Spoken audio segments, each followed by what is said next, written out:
ఒక ల్యాండ్కు సంబంధించిన వివాదంలో ఎన్టీఆర్ హైకోర్టును ఆశ్రయించాడని వార్తలు వచ్చిన సంగతి తెలిసిందే. జూబ్లీ హిల్స్ రోడ్ నెంబర్ 75లో ఉన్న ప్లాట్ విషయంలో ఈ వివాదం రేగింది. 2003లో గీతా లక్ష్మి అనే వ్యక్తి నుండి ప్లాట్ కొనుగోలు చేశాడు ఎన్టీఆర్.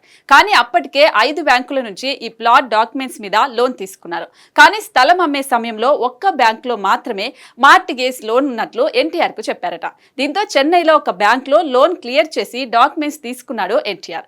కానీ 2003 నుండి ప్లాట్ ఓనర్ గా ఉన్న తారక్ కి అప్పటి నుండి పలు బ్యాంక్ మేనేజర్స్ తో వివాదం కొనసాగుతుందని వార్తలొచ్చాయి. ప్రాపర్టీని స్వాధీనం చేసుకునేందుకు బ్యాంక్ మేనేజర్లు ప్రయత్నం చేస్తున్న క్రమంలో బ్యాంక్ మేనేజర్లపై పోలీసులకు ఎన్టీఆర్ ఫిర్యాదు చేశారు. 2019లో ఇదే వ్యవహారంలో పోలీసులు ఛార్జ్ షీట్ వేయగా తాజాగా డిఆర్టీలో ఎన్టీఆర్ కు వ్యతిరేకంగా ఆర్డర్ రావడంతో హైకోర్టులో పిటిషన్ దాఖలు చేసినట్టుగా వార్తలొచ్చాయి. జూన్ 3 లోపు డిఆర్టీ డాకెట్ ఆర్డర్ సబ్మిట్ చేయమని, జూన్ 6న విచారణ చేపడతామని హైకోర్టు పేర్కొన్నట్టు చెప్పారు.